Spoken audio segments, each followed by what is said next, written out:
National Archives for the conversations that they've been holding all over the country. And as the archivist said earlier, that there are still some to come. And no one could have predicted at the time that it was even more relevant to hold this now in light of the various changes and the uncertainty that we find. My grandparents came to Los Angeles in the early 1900s.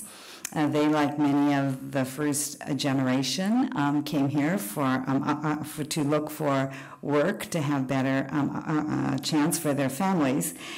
And my grandmother passed away just shortly before World War II broke out, but my grandfather and 7 of my aunts and uncles, my father's, who was the eldest, his siblings, were sent to Rohr, Arkansas in the course of the war. My father was already in the U.S. military, serving when the war broke out, and then continued to serve in the military intelligence service.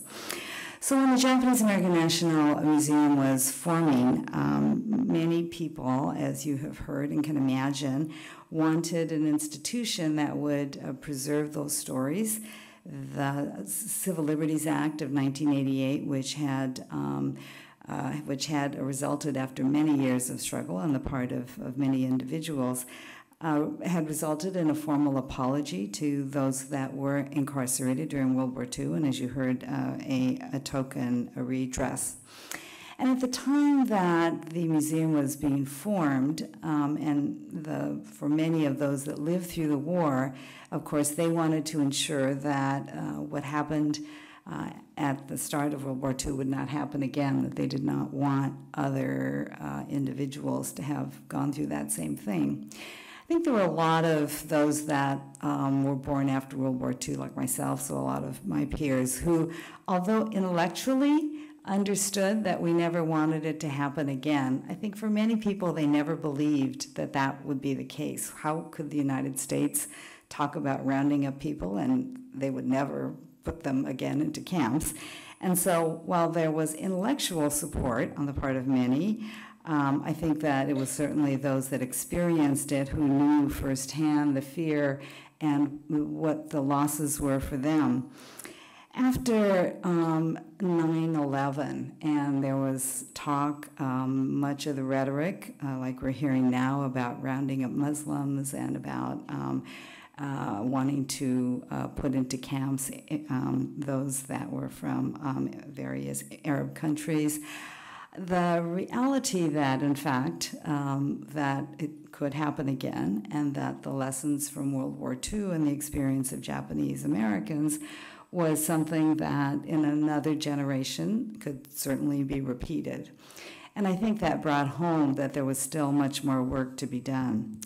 So for many of us, the rhetoric and what has been said over the past year in the election, in the various election debates and in the campaign, again, was a distressing sign that unless we look back in history and remember that we make mistakes, and this is a great country, and we can apologize as a country, as our Congress did when they passed the redress bill for Japanese Americans, that we're doomed to repeat the same mistakes. And one of the reasons that I really appreciate the National Archives and institutions like that is because, as we saw in the earlier slides, that there is an important documentation and an important fact that there are papers and there are photographs and materials that remind us that, in fact, history can repeat itself, and that unless we are vigilant and unless we stand firm on the principles that were in the Bill of Rights, that were in the Constitution, in the documents that reside in the National Archives of Self, that all of what our forebears have fought for could very well change in ways that was never intended.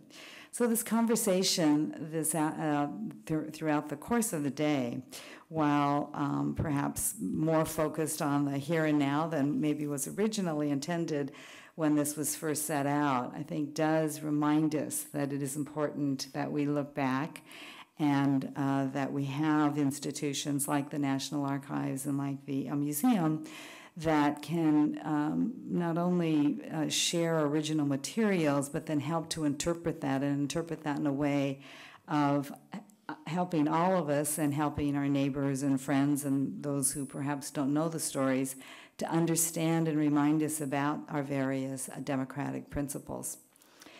Some of you know that my late husband, U.S. Senator Daniel Inouye, was in the U.S. Senate for nearly 50 years.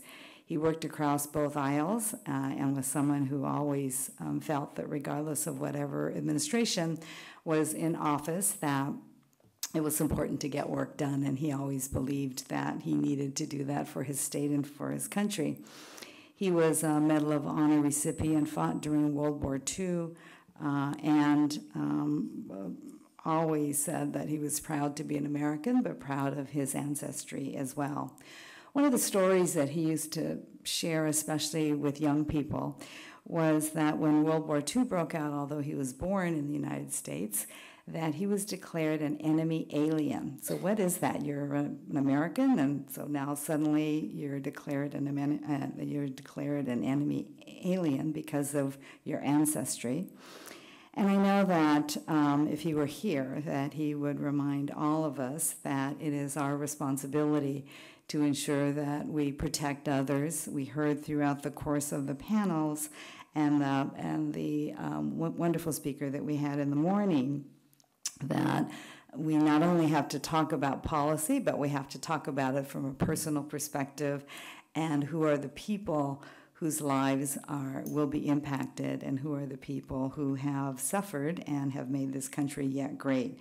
So I think the three things that I want to close and leave us with, one is that each of us have a responsibility, regardless of whether we do it individually, talking to our neighbors and our friends and people who perhaps don't agree with us. A lot of people had various views during the course of the election, but we do have a responsibility to speak out and to ensure that we help others understand.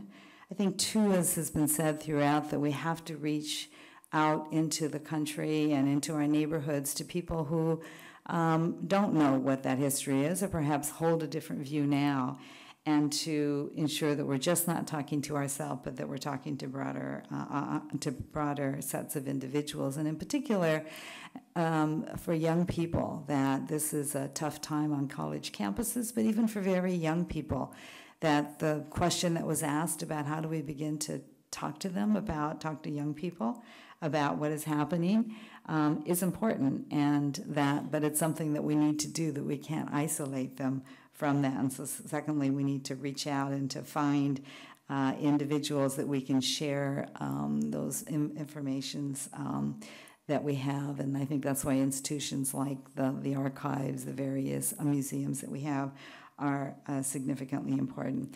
And third, as you heard with this panel and the panel before, that there are so many great organizations that are doing work, have been doing work for years, will continue to do work. They need our support.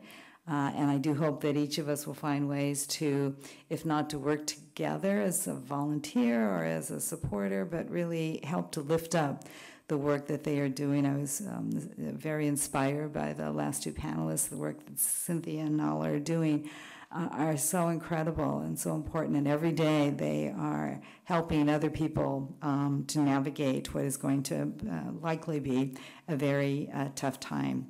So I just want to say that Maria, who's here, her husband Lonnie Bunch just opened the National Museum of African American History and Culture, another important addition to the wonderful institutions in Washington, D.C. But throughout, I think one of the most powerful parts of that institution is that it reminds us that there are many, many things that have occurred in our history that we are not proud of, and yet we can be proud of who we are as a country and what we all believe in and why our ancestors came here, for those that did, or for those that are native peoples, what they have continued to contribute. So I encourage you to see the exhibits across the way. And again, I thank you all for being part of this important, very important conversation. Thank you. Thank you.